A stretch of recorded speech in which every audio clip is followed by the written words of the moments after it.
So we are live finally. सारे बच्चे आ जाइए और इसको आप अनुराग के क्लासेस शेयर कर दो जरा कि मैं ये वाली लाइव को मैं एग्ज़ाम जानकारी भी लाई हूँ। प्लीज़ सब बच्चों को बुला लो। मैं कुछ टिप्स देने वाला हूँ आपको, ज़्यादा टाइम नहीं लूँगा आपका, क्योंकि आई नो कि आपका टाइम बहुत ही ज़्यादा कीमती है इस टाइम। तो प्यारे बच्चों, अब वक्त आ चुका है जिसका हम वेट कर रहे थे।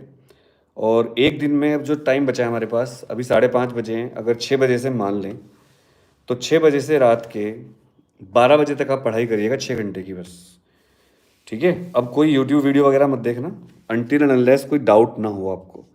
अगर कोई डाउट है तो देख लो, नहीं तो कोई बात नहीं। मैं कुछ टिप्स दे रहा हूँ आपको और वो टिप्स आपके बहुत काम आएंगी और मैं चाहता हूँ कि आपके अच्छे नंबर आ जाएं। एक बात और ध्यान रखिएगा कि आपके जो क्वेश्चंस हैं एग्ज़ाम से रिलेटेड वो भी आप मुझसे पूछ लेना कि सर आप हमें डाउट, ये हमें डाउट हैं, तो सारी चीज़ें आप अभी पूछ लेना। वैसे मैं सुबह भी लाइव आऊँगा 6 बजे, 6 सवा 6 बजे लाइव आ जाऊँगा मैं सुबह को, मेरे साथ रहना आप। एक तो सबसे पहले अगर आपको डर लग रहा है तो ये एक नॉर्मल चीज़ है, डर को आप बिल्कुल भी अपने ऊपर हावी ना होने दें।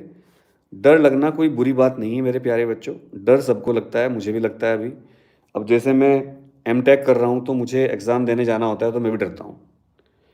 या मैं पीएचडी करना सोचूंगा तो मुझे डर लगेगा यार मेरा पीएचडी का इंटरव्यू होगा। अभी मैं किसी स्कूल में जाऊंगा इंटरव्यू देने तो वहाँ मुझे डर लगेगा। डर सबको लगता है। पहली बात, डर को कंट्रोल करिए। मैं चैप्टर वाइज आपको बता रहा हूँ आपको किस चैप्टर से क्या क्या पढ़ के जाना है, हर चैप्टर के बता रहा हूँ। आप लोग जल्दी जल्दी आ जाओ, सारे शेयर कर दो और एक बार इस वीडियो को लाइक कर दो ताकि ये रिकमेंडेशन में चली जाए बच्चों के। जब आप लाइक करते हो वीडियो को तो यूट्यूब सोचता है कि ये अच्छी चीज़ है और इसको शेयर कर देता है, फिर रिकमेंडेशन में डाल देता है। तो भाई सारे भाइयों का फ़ायदा होना चाहिए। जो दूसरों का भला सोचता है भगवान उसका भला सोचता है। सबसे पहले मेरा आशीर्वाद है कि आप सबका पेपर बहुत अच्छा होगा। मैं आशीर्वाद दे रहा हूँ जितने भी बच्चे इसको सुन रहे हैं, देख रहे हैं, और जो नहीं भी देख रहे हैं उनको भी मेरा आशीर्वाद है। प्लस अब आपको किस तरह पढ़ना है, सबसे पहले आपको 4-5 पेपर लेने हैं A4 के, और चैप्टर वाइज आप उनके फॉर्मूले और डेफिनेशन लिखनी शुरू कर दो, मेन मेन बस। मतलब सारी डेफिनेशन, जैसे इलेक्ट्रोस्टैटिक में गॉस थ्योरम है, करंट इलेक्ट्रिसिटी में किरचॉफ के लॉज हैं, मोबिलिटी है, ड्रिफ्ट वेलोसिटी है, इलेक्ट्रिक फील्ड का फॉर्मूला है E = F/Q। ठीक है, और अगर आप थ्योरी भी कर लोगे ना, अगर आप थ्योरी भी कर लोगे तो आप बहुत आराम से पास हो जाओगे। अगर आप रामबाण भी कर लोगे अच्छी तरह समझ समझ के तो आप बहुत इजीली पास हो जाओगे बच्चों। दूसरा, मेरी 5 क्लास देखी होंगी आपने, मैंने 5 क्लास में पूरा कोर्स खत्म किया है 5 दिन में। तो इन 5 क्लास को आप देखो, 1.5 गुना स्पीड पे देखना, धीरे धीरे मत देखना, टाइम बचेगा आपका। 5 क्लास है मेरी 1.5 गुना लगाकर, और हो सके तो 2 गुने पे अगर सुन सकते हो तो 2 गुने पे, क्योंकि मैं धीरे धीरे पढ़ा रहा था, क्योंकि मेरी 3-4 दिन से तबीयत खराब चल रही है। तो मेरी जो 5 क्लास हैं बेड़ा पार वाली, उनको 5 क्लास को स्पीड बढ़ा के देख लो, उसमें आपको बहुत सारी इंपॉर्टेंट चीज़ें मिल जाएंगी। अब मैं आपको चैप्टर वाइज इंपॉर्टेंट टॉपिक बता देता हूँ। पहला चैप्टर कौन सा है कमेंट करो, दूसरा चैप्टर कौन सा है कमेंट करो, तीसरा चैप्टर कौन सा है कमेंट करो। मैं देखना चाहता हूँ कि क्या आपको चैप्टर्स के नाम पता हैं या नहीं पता हैं, ये देखना चाहता हूँ। तो सबसे पहला चैप्टर है इलेक्ट्रोस्टैटिक्स का, electric charge and field. Electric charge and field में आपको पढ़ना है इलेक्ट्रिक फील्ड की डेफिनेशन, किसी पॉइंट चार्ज की वजह से इलेक्ट्रिक फील्ड का डेरिवेशन, ये करना है आपको। इसके अलावा आपको electric field due to a dipole in axial and equatorial position, ये डेरिवेशन जरूर कर लेना। Torque on a dipole, tau बराबर P sin theta. Potential energy of a dipole, U बराबर -P cos θ1 cos θ2। ये बहुत पूछे जाते हैं क्वेश्चन। गॉस थ्योरम क्या होती है, इलेक्ट्रिक फ्लक्स की डेफिनेशन आ सकती है एग्जाम में। इलेक्ट्रिक फ्लक्स की डेफिनेशन जरूर आएगी, और इसमें आप परपेंडिकुलर वर्ड मत छोड़ देना, या normal. Number of electric field lines passing through a close surface perpendicularly, ये जरूर आता है। इसमें बच्चे परपेंडिकुलर वर्ड छोड़ देते हैं, इसलिए उनके मार्क्स कट जाते हैं। ठीक है, और क्या बताऊं। कैपेसिटर में C = ε0 A/d, इसका derivation. Energy stored in a capacitor course में नहीं है, छोड़ दो, सिलेबस वही करना जो एग्जाम में आ रहा है। कुछ बच्चे क्या करते हैं, एक्स्ट्रा चीज़ें पढ़ने लगते हैं, जो सिलेबस में नहीं आ रहा है उसको पढ़ने से कोई फ़ायदा नहीं होगा। केवल वही पढ़िए जो सिलेबस में आ रहा है। 4-5 पेज की शीट बना लो जिसमें इंपॉर्टेंट फॉर्मूले सारे लिख लो, चैप्टर वाइज डेफिनेशन लिख लो, डायग्राम लिख लो, ग्राफ बना लो, और सुबह तक उठ के सुबह को उनको एक बार रिवाइज कर लेना और एग्ज़ाम सेंटर पे लेके जाना उन शीट्स को, 4-5 शीट पेज की, और उसमें आप सेंटर के बाहर जब जाओगे सुबह को तो आप उसे पढ़ के जाना। इस तरीके से अगर आप 5-6 घंटे पढ़ लिए तो आपके 40 से 45 नंबर आ जाएंगे। ठीक है मेरे बच्चों, और कोई दिक्कत वाली बात नहीं है इसमें। इसके अलावा मैं आपको बता दूं कि सेमीकंडक्टर चैप्टर में full wave rectifier, half wave rectifier जरूर आएगा, उसको पढ़ के जाना। Full wave rectifier, half wave rectifier, दोनों टॉपिक बहुत ही ज़्यादा इंपॉर्टेंट है। इसके अलावा बच्चों क्या करना है आपको, size of nucleus, binding energy curve, और बाइंडिंग एनर्जी का न्यूमेरिकल भी आ सकता है, और डुअल नेचर में किस किस फैक्टर पे डिपेंड करता है photo electric effect, Einstein photo electric equation. मैंने टेलीग्राम चैनल पे अनुराग दे क्लासेस के अभी कुछ टॉपिक बताए थे, 5-7 टॉपिक, उनको कर लेना पक्का। एसी में LCR circuit, quality factor, power factor, ये सबसे इंपॉर्टेंट है। हर्षराज आशीर्वाद दीजिए, मेरा आशीर्वाद आपके साथ है। जो बच्चे अभी आए हैं वो बाद में वीडियो देख लेना, क्योंकि ये वीडियो आपको रिकॉर्डेड मिल जाएगी। ऑप्टिक्स में प्रिज्म फॉर्मूले के आने के चांस लग रहे हैं मुझे, या तो लेंस मेकर फॉर्मूला या प्रिज्म फॉर्मूला, इनमें से एक फॉर्मूला आने के चांस लग रहे हैं बच्चों। तो आपको प्रिज्म फॉर्मूला और ये जो क्या कहते हैं लेंस मेकर फॉर्मूला पक्का करके जाना है। टोटल इंटरनल रिफ्लेक्शन टॉपिक भी इंपॉर्टेंट है। कंपाउंड माइक्रोस्कोप, कासेग्रेन टेलीस्कोप, ये दोनों टॉपिक पढ़ के जाना। कासेग्रेन टेलीस्कोप अच्छी क्यों है, क्योंकि उसमें उसकी हैंडलिंग आसान है, सस्ती पड़ती है, मिरर को माउंट करना इजी होता है, और उसके अंदर क्रोमेटिक एब्रेशन नहीं होता है।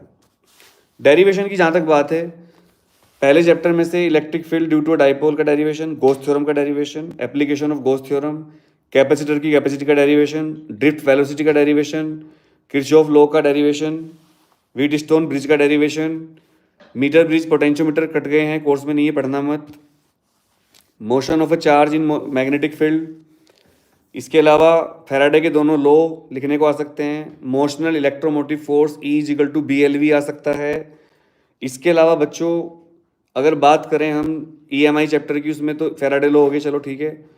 और AC में LCR circuit, impedance triangle, resonance की condition, quality factor, power factor. Optics में telescope, microscope, Cassegrain telescope. Wave optics में वेव फ्रंट और Huygens principle, Young double slit experiment, और भैया एटम में डुअल नेचर, हाइगेंस बोहर का principle, spectral lines और postulate of Bohr. और इसके अलावा आइंस्टाइन फोटो इलेक्ट्रिक इक्वेशन जरूर करके जाना, सुन लो मेरी बात ध्यान से।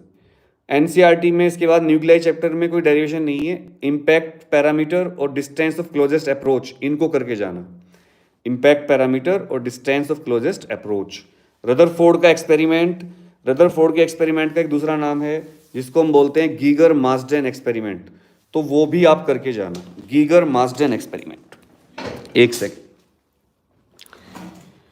कितने बच्चों को आता है गीगर मार्सडेन एक्सपेरिमेंट, सच बताना।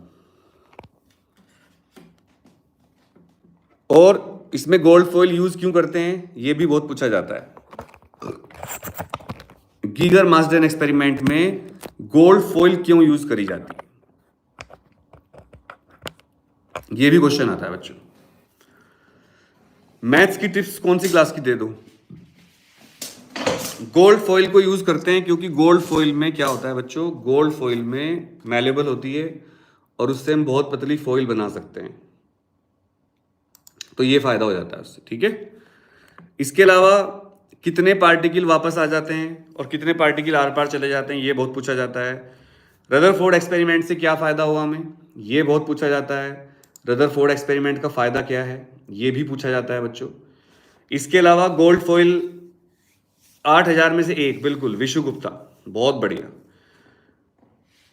अब आप केवल एनसीईआरटी के एग्जाम्पल करके जाओ, आपके पास केवल एनसीईआरटी के एग्जाम्पल जो इन टेक्स्ट हैं और रामबाण गैस पेपर में जो थ्योरी पॉइंट दे रखे हैं उनको कर लो, ज्यादा कोई करने की आवश्यकता नहीं, ठीक है भाई। ज्यादा आप मत परेशान हो, अब ज्यादा नहीं पढ़ना हमें वही पढ़ना जो एग्जाम में आएगा हमारे। तो डेरिवेशन कितने मार्क्स के आते हैं, डेरिवेशन 12 से 15 नंबर के आ सकते हैं आपके, 12 से 15 नंबर तक के डेरिवेशन आते हैं एग्जाम में, ठीक है। दीपांशु सैनी अरुण देव पांडे 8000 में एक हाइड्रो, बिल्कुल। एक binding energy per nucleon curve करके जाना बच्चों, binding energy per nucleon curve किस किस को बनाना आता है, अभी थोड़ी देर पहले बताया था मैंने। सेमीकंडक्टर में डिफ्यूजन करंट क्या होता है, ये बहुत पूछा जाता है, डिफ्यूजन करंट का क्वेश्चन। और electric field inside depletion layer, depletion layer में कितना इलेक्ट्रिक फील्ड होता है, 0 होता है। इलेक्ट्रॉन और होल्स में ज़्यादा तेज कौन चलते हैं, इलेक्ट्रॉन चलते हैं। पेपर 70% आपका इजी आएगा और 10% पेपर काफ़ी हार्ड आएगा और 20% पेपर हार्ड आएगा। मैंने पहले बताया 70% पेपर एवरेज आएगा, इजी आएगा, ताकि सारे बच्चे उसको कर लें।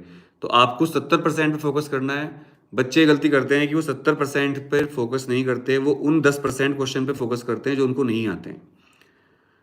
और गैस पेपर करने के बाद आपके नंबर आराम से मेरे ख्याल से 40, 45, 50 आ जाएंगे अगर आप पढ़ के समझ के करोगे। एक मैं रिक्वेस्ट करना चाहता हूँ सब बच्चों से, अब चाहे आप बुरा मान जाओ इस बात का, और मुझे पता आप बुरा मानोगे, तो चलो मैं बताता ही नहीं। अगर आप कहोगे बुरा नहीं मानेंगे सर, तो मैं बता देता हूँ, नहीं तो भाई मैं बताना नहीं चाहता, क्योंकि आप बुरा मान जाओगे और फिर आप कहोगे सर आपने ऐसी बात कह दी है। मैं प्रॉमिस करोगे सर बुरा नहीं मानेंगे, तो मैं फिर आपको बता दूंगा। बुरा मान जाते हो इसलिए नहीं बता